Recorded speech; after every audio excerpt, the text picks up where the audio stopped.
என் இனிய அன்பு உள்ளங்களே, உங்கள் அனைவருக்கும் என் அன்பான வணக்கம். என்னை சூறையாட வந்த சூரனே நாவல் பகுதி 4. வாங்க தொடர்ந்து கதையை கேட்கலாம். விடுதி வாசலில் வைராவை விட்டு செல்லும் போது, நீ என்ன நேசிக்கிறேன்னு தெரிஞ்ச பிறகு நான் உன்னை மிஸ் பண்ண விரும்பல. என்னுடைய முரட்டு குணத்தை பாக்குற, நீயே அதுக்கு பின்னாடி இருக்கிற என்னுடைய அழகான இதயத்தை பார்க்க மறுக்கிற. நீ என்ன கல்யாணம் செஞ்சுக்கிட்டா நான் உயிரோட இருக்கிற வரைக்கும் உன்னை என்னுடைய கண்ணுக்குள்ளேயே வச்சு பார்த்துப்பேன். நீ என்ன நம்பி கல்யாணம் பண்ணிக்கலாம் என்று கூறிவிட்டு தான் சென்றான். திருமணமான பிறகு பிறைசூடன் தன்னிடமும் அவனது முரட்டு குணத்தை காண்பிப்பான் என்பதில் அல்ல, இந்த குணத்தால் பிறைசூடன் உயிருக்கு ஏதும் ஆபத்து நேர்ந்து விடுமோ என்ற பயம்தான் வைராவுக்கு. நான் உயிரோடு இருக்கும் போதே இந்த அடிதடியாலையும் உங்க முரட்டுத்தனத்தாலையும் உங்களுக்கு ஏதும் ஆபத்து வந்துட்டா அதை என்னால தாங்கிக்க முடியாது. அதை விட நீங்க எங்கேயோ ஒரு இடத்துல உயிரோடு இருக்கீங்கன்ற நம்பிக்கையில நான் வாழ்ந்துடுவேன். அவன் கார் கண்ணை விட்டு மறையும் வரை பார்த்து கொண்டிருந்தவளின் மனம் கூறியது. மறுநாள் வைரா கல்லூரிக்கு வரும்போது வழக்கமாக காரில் சாய்ந்து நிற்கும் அல்லது காரில் ஏறி அமர்ந்திருக்கும் பிறைசூடனை காணவில்லை. அவனது நண்பர்கள் மட்டும்தான் அவனது காரில் அமர்ந்து அரட்டை அடித்துக் கொண்டிருக்கிறார்கள். அவனது கார் அங்கு நிற்கிறது என்றால் பிறைசூடன் கல்லூரிக்கு வந்திருக்கிறான் என்றுதானே பொருள். அவனை தேடியபடியே வகுப்பறையை நோக்கி நடந்து வருகிறாள் வைரா. அதோ அவள் எதிரில் கல்லூரி முதல் நாள் அன்று பிறைசூடனிடம் அடி வாங்கிய அந்த மாணவன் நடந்து வருகிறான். வைராவை கண்டதும் அவனது உதட்டில் ஒரு விஷம புன்னகை உதயமானது. அவளை ஓரப்பார்வையால் பார்த்தபடியே நடந்து வந்தவன் வேண்டுமென்றே தன் மோதிரத்தை தவறவிட்டு அவளை தாண்டி செல்ல, ஏதோ ஒன்று அவனிடமிருந்து கீழே வீழ்ந்ததை கவனித்த வைரா என்ன அது என்று பார்த்தாள். சூரிய ஒளியில் மின்னும் அது ஒரு மோதிரம் என்று கண்டு குனிந்து அதை கையில் எடுத்து பார்த்தாள். ஆம், தங்க மோதிரம்தான். திரும்பி அவனை பார்த்தவள் எஸ்கியூஸ் மீ என்றாள். எதுவும் அறியாதவன் போல் திரும்பி பார்த்தவன் என்ன என்று கேட்டான். மோதிரத்தை அவனை நோக்கி நீட்டினாள். தன் விரல்களை பார்த்தவன் அது என்னோட மோதிரம்தான் என்று கூறி வாங்கி கொண்டான். அவள் நகர தயாராக எஸ்கியூஸ் மீ, உங்க பேரை தெரிஞ்சுக்கலாமா என்று கேட்டான். நின்று நிதானமாக திரும்பி அவனை பார்த்தவள் என் பேரு வைரா என்று கூற, உங்க பேர் கூட உங்களை மாதிரி ரொம்ப அழகா இருக்கு. என் பேரு ராஜா, நல்ல பேரு.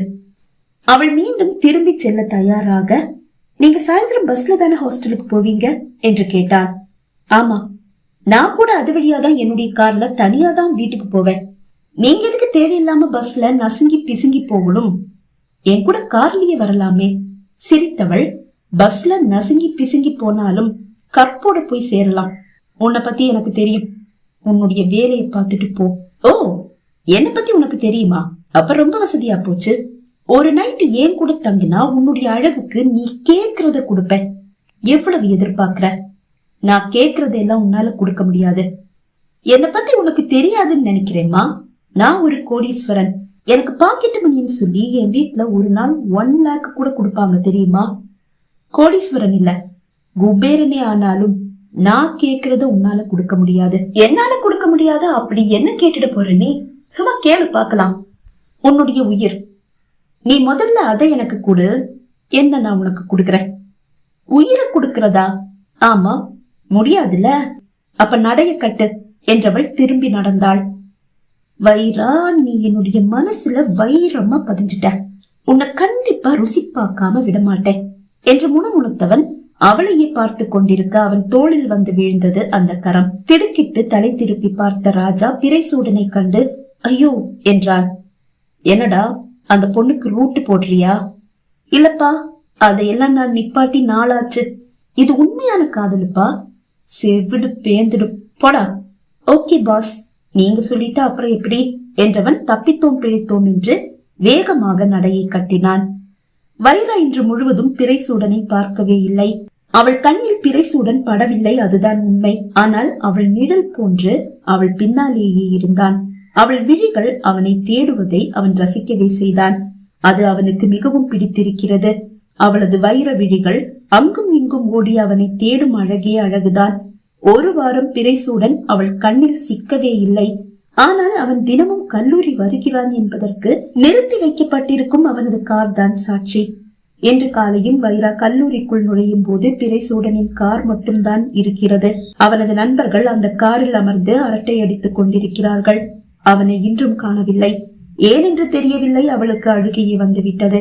அவள் விழிகள் அவனை தேடி ஓடியது. ஆனால் அவன் வழக்கம் போல் அவள் கண்ணில் சிக்கவில்லை.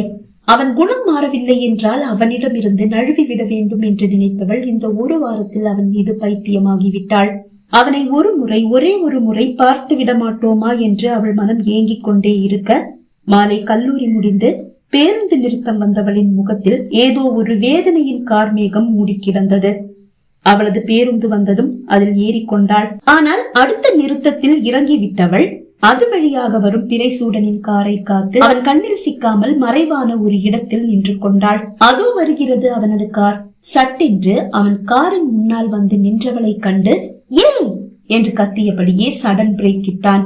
கோபமாக அவனை பார்த்தபடி நிற்பவளை கண்டு அவனுக்கும் கோபம் வந்துவிட்டது. காரை விட்டு இறங்கி வந்தவன் பலார் என்று ஒரு அறை விட்டான். கொஞ்சம் மிஸ் ஆகி இருந்தா கார் அப்படியே உன் மேல ஏத்தி இறக்கி இருப்பேன். அவன் கோபத்தில் அடித்தாலும் அதில் காதல் நிரம்பி வழிவதை அவள் கண்டாள். ஏத்திட்டு போயிட்டே இருக்க வேண்டியதுதானே? கோபமாக அவள் கூற, அவள் கோபத்தின் ஆழத்தை புரிந்து கொண்டவன், நீ முதல்ல என் கூட வா. அவள் கரத்தை பிடித்து இழுத்து வந்து காரின் முன்னிருக்கையில் ஏற்றினான். இதற்கிடையில் பின்னால் வந்த வாகனங்கள் பொறுமை இழந்து கத்த ஆரம்பித்திருந்தன. ஓட்டுநர் இருக்கையில் ஏறி அமர்ந்தவன் காரை ஸ்டார்ட் செய்தான். அமைதியாக அமர்ந்திருக்கும் வைரா மனம் ஆர்ப்பரித்துக் கொண்டே இருக்கிறது. விலகி செல்ல நினைத்தும் தானாக வந்து அவன் வலையில் வீழ்கிறோமே, தான் எடுக்கும் இந்த முடிவு சரிதானா? இந்த கேள்வி அவளை குடைந்து கொண்டே இருக்கிறது. கார் எங்கோ வந்து நின்றதும் தன்னிலைக்கு வந்தவள் அவளது விடுதி வந்து விட்டதை கண்டு தலை திருப்பி அவனை பார்த்தாள். ஏன் என்னுடைய கண்ணில சிக்காம கண்ணாமூச்சி ஆடுறீங்க? குறும்பு புன்னகையை உதிர்த்தவன், உன்னுடைய காதலுடைய ஆழத்தை அளக்கணும்னு ஒரு சின்ன ஆசை. அளந்தாச்சா? அளந்துட்டேன். எவ்வளவு ஆழம் இருக்கும்? ரொம்ப ஆழமான காதல் உன்னுடைய காதல். சத்தியமா நீ என்ன வீழ்த்திட்ட. இந்த ஒரு வாரம் நான் பட்ட பாடு உங்களுக்கு தெரியுமா? அததான் உன்னுடைய கண்கள்ல தினமும் பார்த்தேனே. குறும்பாக அவன் கூற வைரா அழுதே விட்டாள். ஏய் என்றவன் அவளை இழுத்து அணைக்க, அவனை அப்படியே கட்டிக்கொண்டு அவன் மார்பில் முகம் புதைத்தவள் அவன் மார்பில் அழுத்தி முத்தமிட்டாள். அவள் உதடுகளில் இருந்து மின்சாரம் பாய்ந்ததா என்ன? பிறைசூடனின் உடல் சிலிர்த்து கொண்டது. தலையை உயர்த்தி அவனை பார்த்தவள் அடுத்த முத்தத்தை அவன் கன்னத்தில் பதித்தாள். அடுத்த முத்தம் அவன் மறு கன்னத்தில் பதிந்தது. அதற்கடுத்த முத்தம் அவன் நெற்றியில் பதிந்தது. அதற்கும் அடுத்த முத்தம் அவன் உதட்டில் அழுத்தி பதிந்தது. அவளை இறுக்கமாக இன்னும் இறுக்கமாக கட்டி கொண்டவன் அவள் விலக முயன்ற போது விடாமல் ஆசையாய் தேன் கசியும் அவள் உதடுகளை புசித்தான். அசுரத்தனமாக பதிந்த அவனது உதடுகள் அவள் உதட்டை கோவைப்பழமாக்கிவிட்டது. வைரா உடல் முழுவதும் வலுவிழந்து அவன் உடல் மீது வீழ்ந்து கிடக்கிறது. அவள் இதழ்களை மெதுவாக விடுவித்தவன் கோவைப்பழமாகி போன அவள் இதழ்களில் மெல்ல விரல்களால் வருடினான். அவளது மூடிய விழிகள் மெல்ல திறந்து அவனை பார்த்தன. ஐ லவ் யூ என்று அவள் செவ்விதழ்கள் முணுமுணுக்க, அந்த இதழ்களுக்கு நன்றி செலுத்தும் விதமாக அதில் அழுத்தி ஒரு முத்தத்தை பரிசளித்தவன், இதுக்கு மேல நீ என் பக்கத்துல இருந்தா உன்னை தூக்கி அப்படியே முழுங்கிடுவேன், நீ கிளம்பு என்றான். சரி என்று நாணத்தோடு தலை அசைத்தவள் காரின் கதவை திறந்து கொண்டு இறங்கிய பின் அவனுக்கு கையசைத்தாள். பதிலுக்கு கையசைத்து விட்டு காரை திருப்பினான். கார் மிதமான வேகத்தில் நகர ஆரம்பித்தது. அது கண்ணில் இருந்து மறையும் வரை பார்த்து கொண்டு நின்ற வைரா கண்ணை விட்டு மறைந்ததும் விடுதியை நோக்கி நடந்தாள். 1 மாதம் வேகமாக ஓடி மறைந்தது. பிறைசூடன் தினமும் வைராவை விடுதியிலிருந்து கல்லூரி அழைத்து வருவதும் மாலை பத்திரமாக கொண்டு விடுவதுமாக இருக்க, இருவரும் காதலிக்கும் செய்தி காட்டு தீயாக கல்லூரி முழுவதும் பரவியது. அவனது காதலி என்று அறிந்த போதுதான் ராஜாவுக்கு அவள் மீது இருந்த மோகம் இன்னும் அதிகமானது. வைராவை எப்படியும் தன் வலையில் வீழ்த்தி தன் மனைவியாக்கிக் கொள்ள வேண்டும். அவளோடு பிறைசூடன் கண் முன்னால் வலம் வர வேண்டும்.